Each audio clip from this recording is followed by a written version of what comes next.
जतिन प्रसाद जी, जैसा कि आप सब लोग जानते हैं, उत्तर प्रदेश के बड़े कद्दावर नेता हैं। आप पूर्व में केंद्रीय मंत्री रहे हैं। कांग्रेस संगठन में कई विभिन्न पदों में आपने कार्य किया है।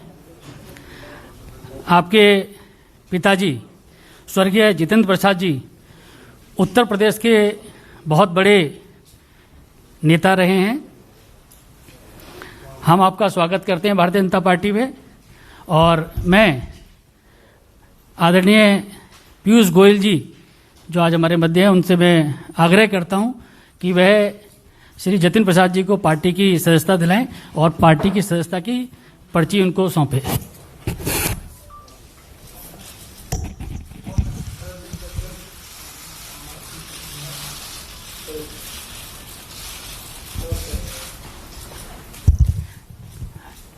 आदरणीय पीयूष गोयल जी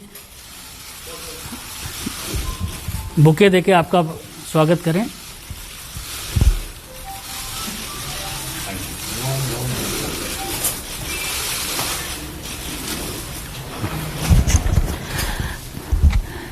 इस अवसर पर मैं केंद्रीय मंत्री आदरणीय पीयूष गोयल जी से आग्रह करूंगा कि जतिन प्रसाद जी का शब्दों के माध्यम से स्वागत करें। आदरणीय पीयूष गोयल जी। धन्यवाद अनिल जी।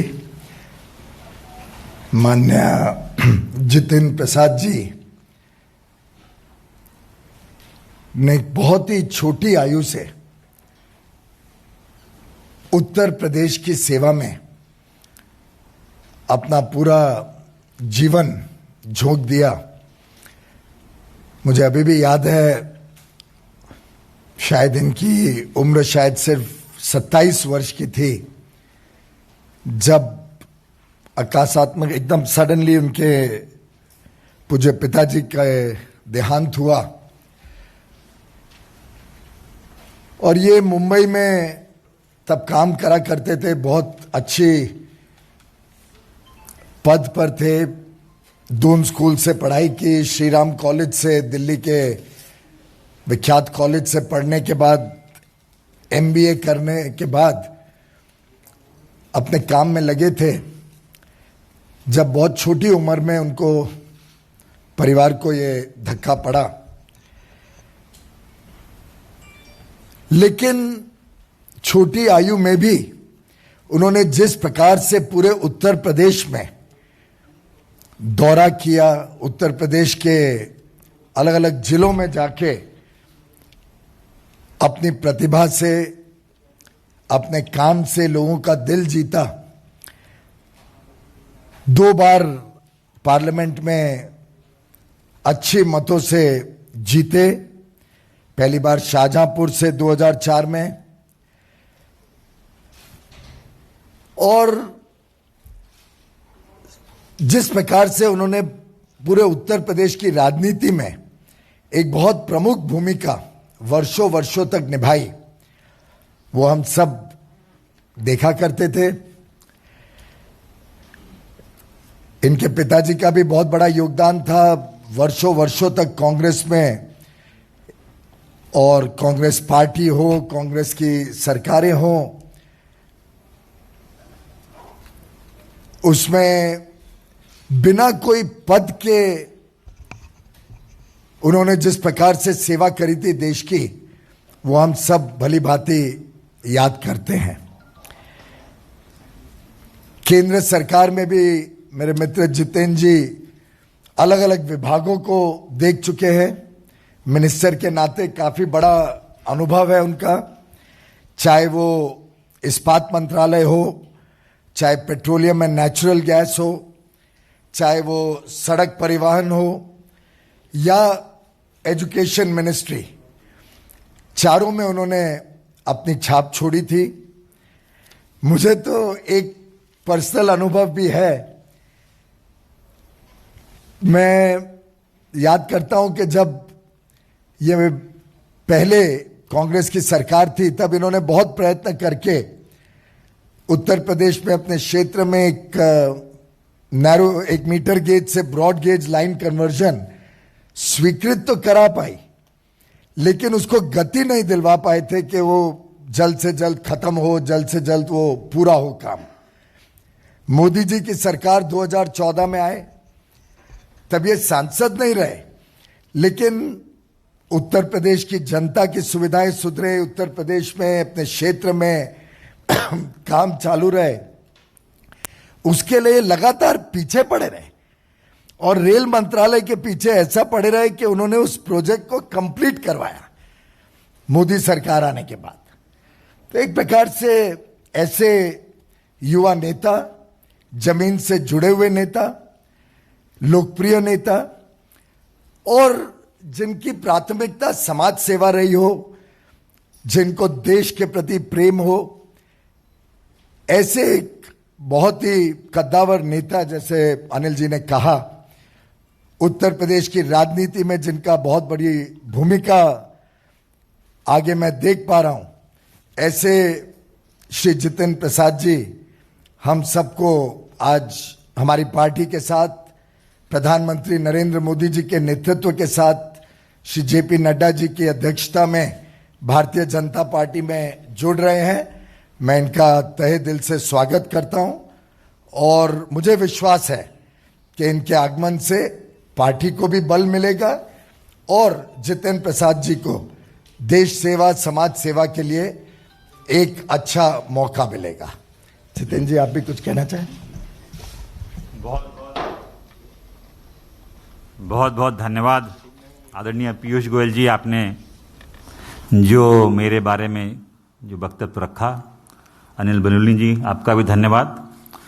सर्वप्रथम तो मैं आज के इस दिन भारतीय जनता पार्टी के राष्ट्रीय अध्यक्ष श्री जेपी नड्डा जी, इस देश के यशस्वी प्रधानमंत्री आदरणीय नरेंद्र मोदी जी, इस देश के कर्मयोगी गृह मंत्री आदरणीय अमित शाह जी और समस्त भारतीय जनता पार्टी नेतृत्व का मैं धन्यवाद अर्पित करता हूं कि उन्होंने आज इस भारतीय जनता पार्टी परिवार में मुझे सदस्यता और सम्मान दिया है। और ये मेरे राजनीतिक जीवन का एक नया अध्याय शुरू हो रहा है।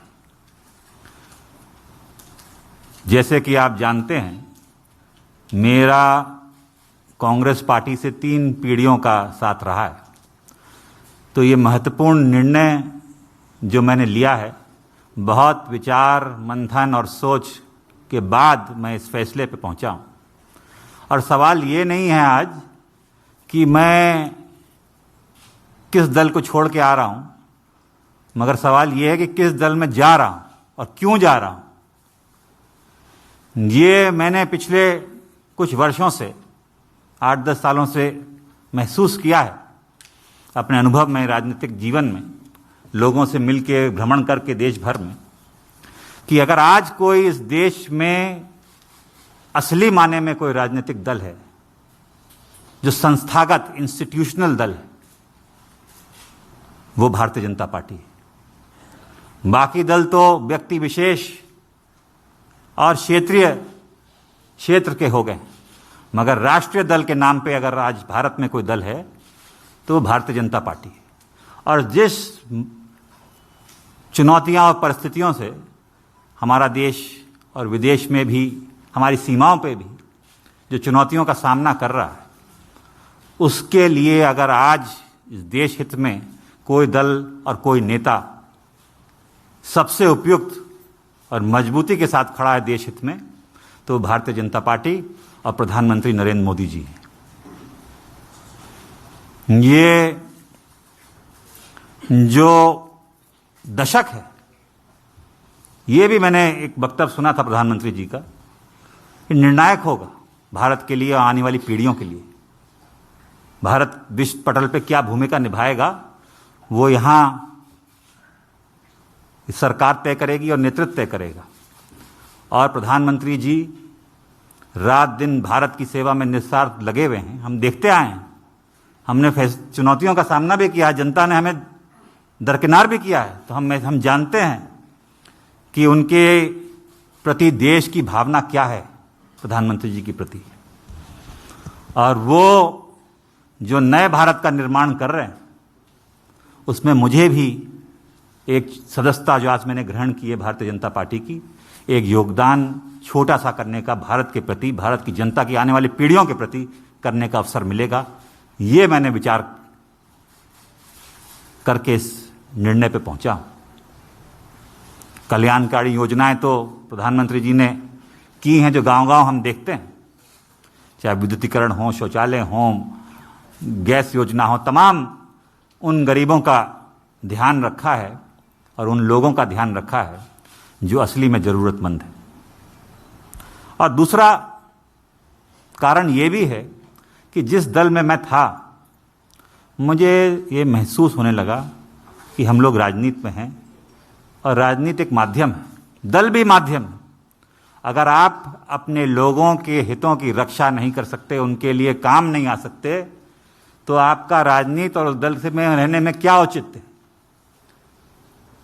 तो यही मेरे मन में, और चाहे वो देश हित हो, चाहे वो प्रदेश हो, चाहे वो जिला हो, अगर आप अपने लोगों के उपयोग नहीं आ सकते, उनके सहायता के लिए आप मौजूद नहीं हो सकते और आपके इस लायक नहीं हैं कि आप अपनी जनता के हितों की रक्षा कर पाएं, तो वो मुझे महसूस होने लगा कि मैं वो कांग्रेस पार्टी में नहीं कर पा रहा हूं। भारतीय जनता पार्टी वो माध्यम बनेगा, वो सशक्त संगठन, देशव्यापी इतना संगठन, इतना मजबूत नेतृत्व जो आज देश को जरूरत है।